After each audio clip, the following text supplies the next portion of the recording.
Colonel तेरी नेक कमाई, MBC एकता, MBC एकता। मंच पर उपस्थित परम पूजनीय परशुराम जी महाराज, देवाराम जी महाराज एवं सभी गुरुजियों के चरणों में मेरा नमन, और मंच पर उपस्थित एमबीसी समाज के युवा दिलों की धड़कन बड़े भाई साहब विजय बेसला जी एवं एमबीसी आरक्षण संघर्ष समिति के उपाध्यक्ष भूरा भगत जी और मंच पर आसीन समस्त चेयरमैन, प्रधान और जितने भी सब लोग हैं उन सबको मेरा राम राम।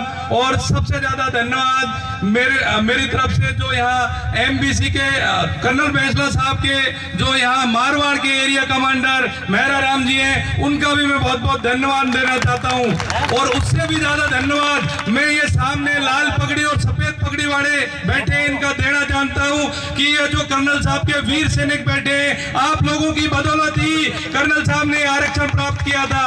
ये आरक्षण किसी पढ़े लिखे समाज के बंधु की देन नहीं है। ये जो सफेद और लाल पगड़ी में बैठे हुए हैं, इन आप लोगों की बदौलत, आपकी ताकत, आप एक एक महीने पटरी पे बैठे, इसी ताकत से कर्नल बेसला साहब ने आरक्षण प्राप्त किया था। इसलिए मैं सबसे ज्यादा नमन ये लाल और सफेद पगड़ी वालों को करना चाहता हूं।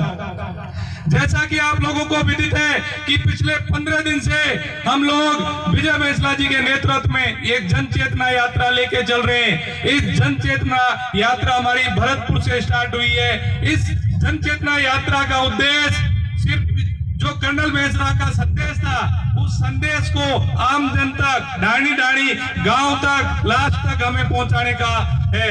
इसके तहत मैं 2 बात आपसे करना चाहता हूं।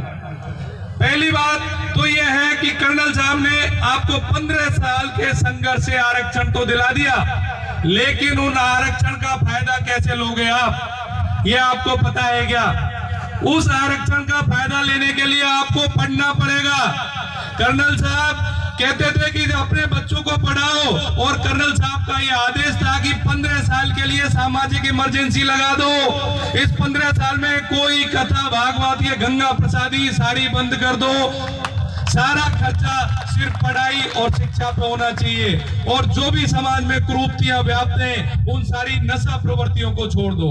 तब ही कर्नल साहब का सपना साकार होगा और ये हमारा समाज जो समस्त एमबीसी समाज है वो आगे बढ़ेगा। दूसरी बात मैं कहना चाहता हूं कि राजनीतिक चेतना या राजनीतिक भागीदारी की हमको आवश्यकता क्यों है, पता है आप लोगों को? हमको राजनीतिक भागीदारी की आवश्यकता इसलिए है कि आप सब लोगों को पता है कि आरक्षण तो मिल गया, अब हमारे 5 एसडीएम भी बढ़ेंगे, 5 हमारे आरपीएस भी बढ़ेंगे, लेकिन उनके ट्रांसफर पोस्टिंग कौन करवाएगा? जब तक हमारा विधानसभा में प्रतिनिधित्व नहीं होगा, तब तक आपके कर्नल बेसला के जो लगाए हुए लोग हैं उनको नौकरी नहीं करने देंगे वो लोग बैठे हुए हैं जो। इसलिए आपको राजनीतिक हिस्सेदारी चाहिए और आपको राजनीतिक हिस्सेदारी के लिए लड़ना होगा। अभी आपको पता है कि पिछली रीट की भर्ती में 15,000 लोगों में आपके समाज के कितने लोग लगे?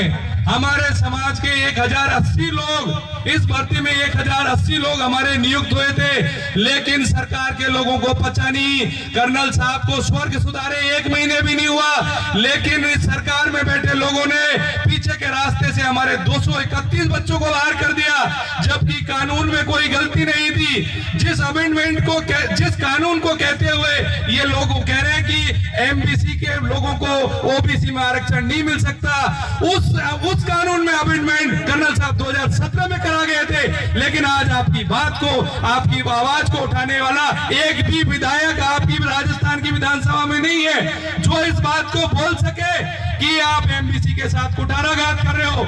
इसलिए मेरा आपसे निवेदन है कि आप सब लोग इस राजनीति भागीदारी प्राप्त करने के लिए भाई विजय बेसला के कंधे नेतृत्व करो। और मैं इस मंच के माध्यम से दोनों पार्टियों से मांग करता हूं कि जब 73 विधानसभा क्षेत्र एमबीसी बाहुल्य हमारे हैं, तो हमें 36 टिकट नहीं मिलना चाहिए क्या?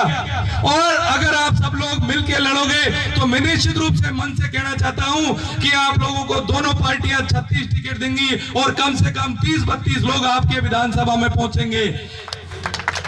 इसके लिए मेरा आपसे निवेदन है कि आप सब लोग विजय बैंसला जी के कंधों को मजबूत करें और जहां आप लोगों को विजय बैंसला जी को आपकी जरूरत दिल्ली, जयपुर या साचौर जिला मुख्यालय जालोर, बाड़मेर जहां भी पड़े, आप सब लोग वहां पहुंचे और विजय बैंसला जी के कंधों को मजबूत करें।